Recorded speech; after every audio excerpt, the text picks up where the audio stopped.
Okay, I'm ready. Y'all fire away. Coach, I know there's been a couple players that have gone out last couple of days. And got any status on those guys?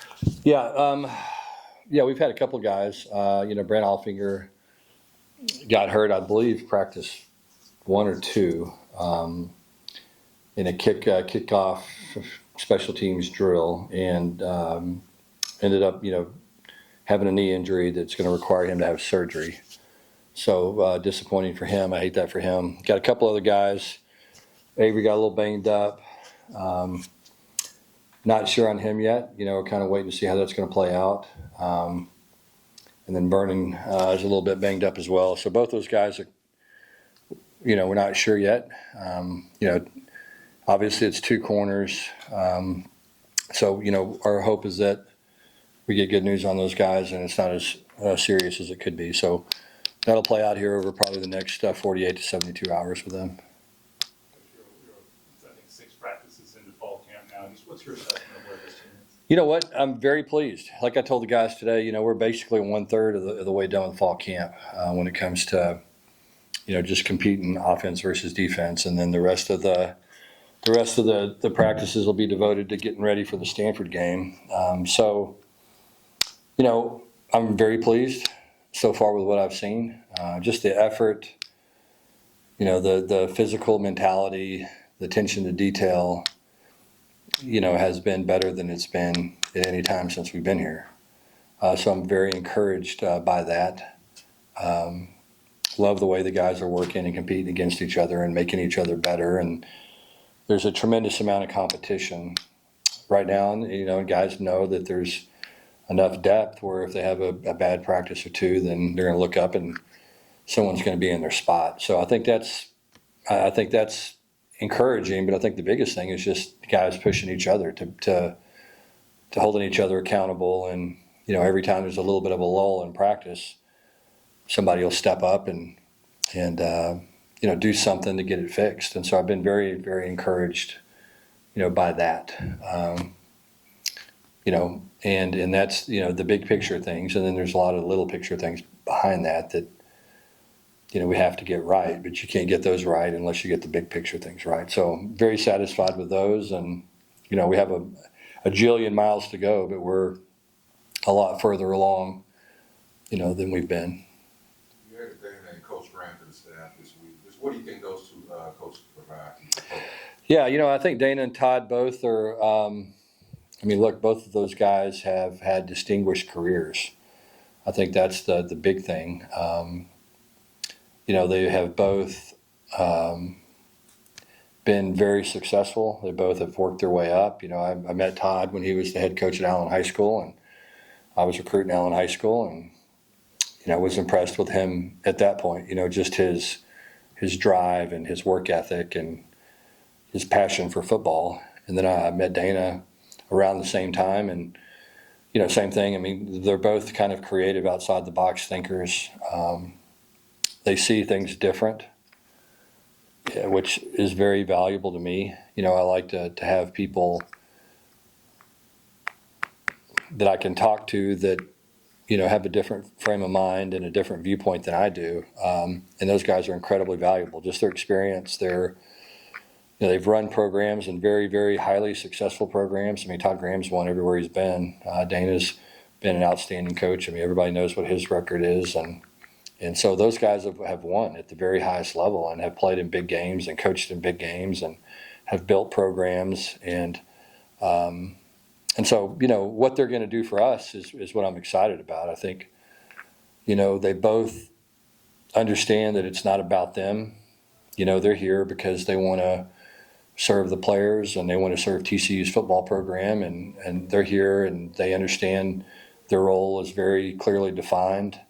And those guys are very happy to accept those roles and to be around football and be around this program and provide insight when asked to do so. I think the thing I'm impressed with those guys is they've got just emotional intelligence and they realize it's not their program, and they're accustomed to being in charge, but they understand it's not their program and they want to help, and they don't care if they get the credit or don't get the credit or who who does what or whose idea is this, or they just want to contribute and care about the kids and the football program first and foremost. So really excited about those guys and what they're going to do for us. And, they're going to have very limited interaction with the players. They're not responsible for any position groups or anything like that, but they are, they're here basically to coach me and then I'll coach our coaches based off of how they coach me. And so that's really,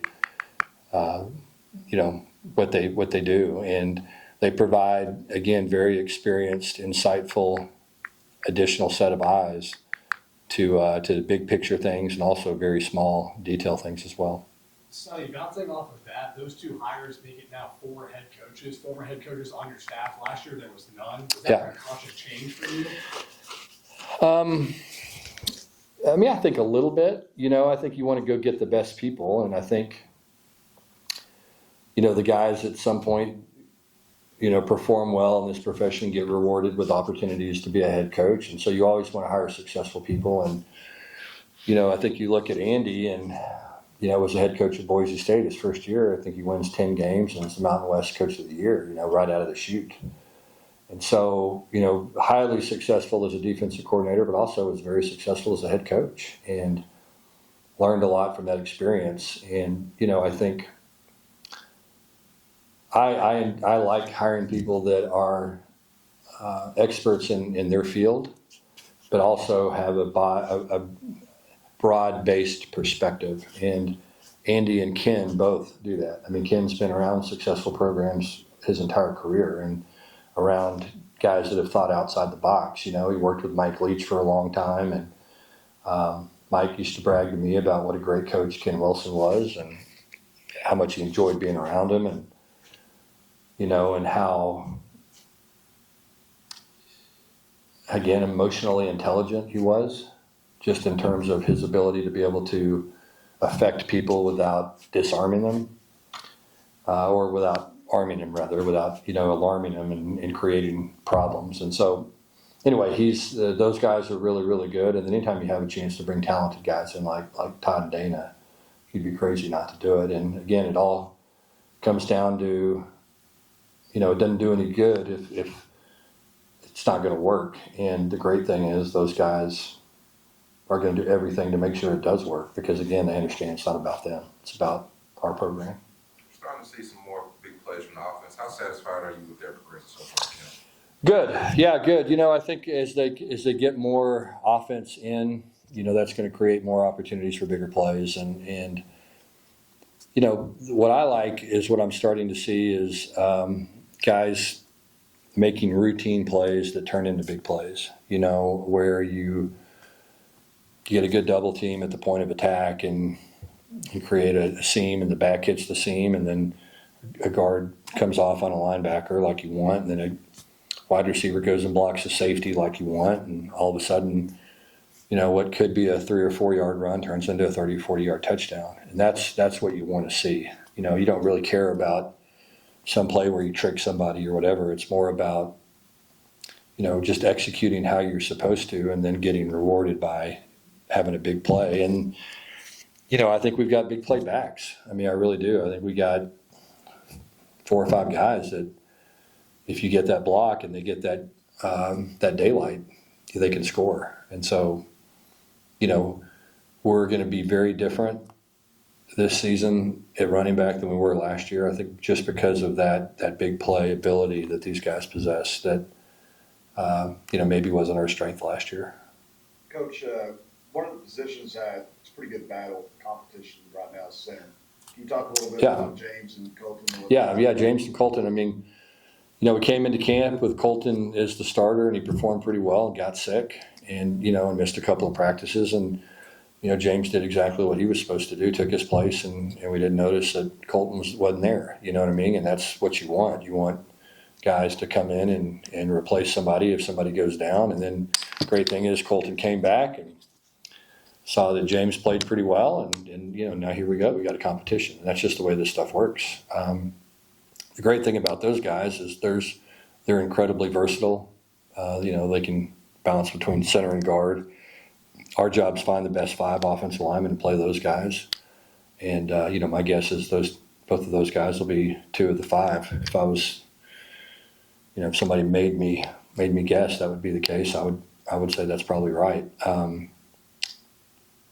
We'll see how it plays out, but I like the competition there. Again, it brings out the best in everybody. We've had very few bad snaps this camp. Knock on wood. Usually fall camp is just a exhibition of snaps over quarterbacks' heads and in the ground, and too early and too late, and we just haven't had much of that. And so that's been very encouraging. Guys have performed well, but their first job is to make calls and snap the ball, and I think they've done a tremendous job doing that and getting the play started. I've been really pleased with how clean we've played. I think we've had 6 practices, and in 6 practices, I think we've had 5 false starts, if I'm not mistaken. So, I've been in team periods where we had 5 false starts in fall camp, much less. Again, it's impressive to go 6 practices, and I think we've had 5. So I'm really encouraged by that. You guys got a break tomorrow. When you guys come back, what's the next phase of camp? Yeah, next phase I think is just kind of more of the same. I think we've got to continue to install what we're going to do. We've had a lot of specific reps so far. We've worked. If you saw it today, we've worked. Red zone. We worked goal line. We worked 2-point plays. We worked coming off. We worked. Third and short, 4th and short. Worked kind of big, long yardage stuff and scale. So we've had a chance to address a lot of different situations, and I think that we've got to continue to do those things because as we've talked about many times before, we were historically bad situational football team last year. Historically bad, and so obviously that's been something that we needed to address. Our players understand that, taking a lot of pride in preparing to perform in those situations when we put them in those. We'll do a 2-minute drill to start, practice on whatever the next day is. What's today, Sunday? Monday, so Monday's today, so that'd be Tuesday, Wednesday. So we'll start Wednesday's practice with 2-minute drill, just from an emphasis standpoint on, again, something that we were particularly bad at last season. And so we'll start with that. But that's the thing. It's going to be, I think we've got the lion's share of what we're going to do in, and now it's going to be more reps to improve our ability to execute. And additional situational work because it's going to be probably the most important thing other than possessing the ball. No spring practice for Cougar and 6 practices in now. Yeah, you wouldn't think that he missed spring ball, really. He's one of those guys that, you kind of get through practice and you go, yeah, I think he did all right. And you go and look at the tape and there's a lot of good stuff on the film. You just kind of look at him and what he's done, and this is the worst thing you can label a quarterback, but he's kind of been, a guy that just goes out there and executes. And, so that's kind of what he's done so far. And it hadn't been very flashy at all, but it's been efficient, and he's made good decisions for the most part. Hadn't put the ball in jeopardy very often. And I think we did a little bit early when we got pressured some, and I think we've really improved that way of not putting the ball in jeopardy when we're getting pressured at that position. Josh, Ken, Haas, really all of them, I think, have improved dramatically, in that regard. But yeah, I like what I've seen. I'm encouraged by it, and again, I think he's ahead of where I thought he would be. Just in terms of seeing things and making quick decisions and making good decisions, and getting the ball to the right guy and throwing it at the right place at the right time. Coach, you have to replace 2 very experienced players from last year in Jordy and Griff. How's it looking on special teams for you right now with some younger guys? Yeah, really good at times, and not as good other times. We've got some young guys that are really talented. Big legs, big strong guys. have a lot of upside. Just Kyle's one of those guys that he's just so big and he's so strong. You kind of expect him to kick it out of the end zone every time when he kicks off, and anything within 60 yards, you expect him to make pretty easily. That's pretty lofty expectations for a young guy. But he's shown that he can do that. He did it in high school. There's always a transition here. I think for him, it's just about kind of getting into a groove and getting confident and just getting hot and figuring out a way to stay hot. Ethan's incredibly similar. I mean, just a big, powerful, strong guy that without a lot of experience, and can do a variety of different kicks and is good at all of them. And, kind of has that Australian bag of tricks a lot of those guys have when it comes to, being able to rugby punt and traditional punt and, do a lot of different things. And so those guys have, like I said, a lot of upside. Neither one of them have ever played in a college football game. And so you got to be a little bit concerned about that. But our job is to get them right and to get them confident and, and they're not anywhere close to being ready yet, but I think they're both on that path that they need to be on. We'll go two more questions. Coach, when you think about the rule change that happened recently with more assistants and Yeah. helpers can Yeah. actually coach players, how has it impacted what you do during fall camp, and are you able to accomplish more? Or Oh yeah, for sure. Yeah, no, it's what we have is we had a lot of really good coaches that basically couldn't coach. That had coached places in the past, but because of the rules, they had to coach the coaches. Basically, couldn't coach the players, and so the transition's been easy because now those guys, kind of slide into those position groups where they were, working as interns basically. And so, somebody that was watching and couldn't really teach much. And now, it's wide open. They can go and they can communicate with players and coach them on the field and contribute off the field and, do all the things. And so it's been really good. I mean, we've got some really good young guys, Mitch is one of the better coaches that I've been around, and now he can coach the tight ends and be the guy. And so he's just a tremendous young football coach. It's got an offensive line background and mentality that's great for teaching those guys to play physical and block and do all the stuff they have to do. And then he's been trained in, these offenses that we've had, really going back to Rhett Lashley as a coordinator at SMU and, Rhett and Garrett and, now Kendall. So he's been around three really good coaches and learned a lot from those guys. And, you've got, Juice. Juice was coaching in a national championship game last year at Washington. And, now he can work with the nickels and really focus on that position. And those guys can benefit from his experience and his teaching. And so it's been a huge thing for us in a bunch of different ways. It's made practice much more efficient. It's improved our communication, from coach to player. Because now it used to go from Mitch to somebody else to a player. Now it goes directly from Mitch to a player. So anyway, love the guys that we've got. I think we have an outstanding staff. A lot of very successful guys. Again, guys with varied backgrounds. The thing I love is that they've all kind of come together and they believe in what we're doing.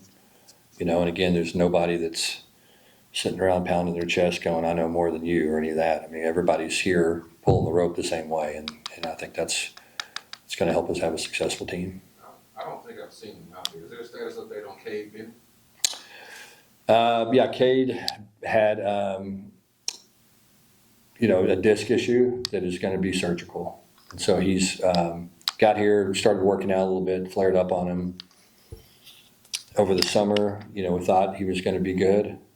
And so, it just got to the point where we got an MRI and it was one of those things where he could try to work through it. But it was going to be bad for him long-term. And so our decision was, look, let's address this, get this thing fixed, and, and get you back. And, our hope is that he'll, come back with 2 years of eligibility and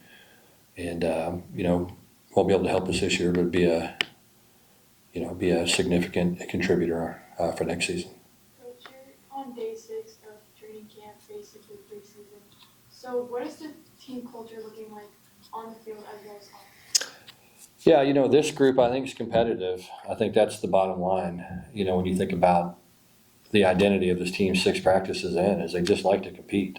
They drills that are just supposed to be drills turn into competition, and that's a great thing. We've tried to create competition in the past, and sometimes it hadn't been because guys just didn't have that spirit for whatever reason, and this group does. I mean, they thrive on that competition. So to me, that's the biggest thing, and then off the field, I think that they hold each other to a really high standard. I think that we have some guys on this team that are really appreciative to be here. Maybe they've been places, had experiences that probably weren't what they thought they were going to be, and they're here now. And I think that they come to work every day with a attitude of gratitude, and I think that carries over when they leave the building. I think that they really care about playing for TCU, and it's important to them to represent all the former players and the right way. I think it means a lot to them. LT came and talked to us last night and talked about that, and our guys really took that seriously about, hey, look, we represent him. We represent those 98 Sun Bowl team, those guys. And we owe it to them to go out there and compete and do our very best every day. So, that's kind of their perspective, and I think that, they appreciate being in Fort Worth and appreciate being here and want to do everything they can not just have a good football team, but also serve the community and try to make it better. Thanks, Coach. Okay, thank you guys.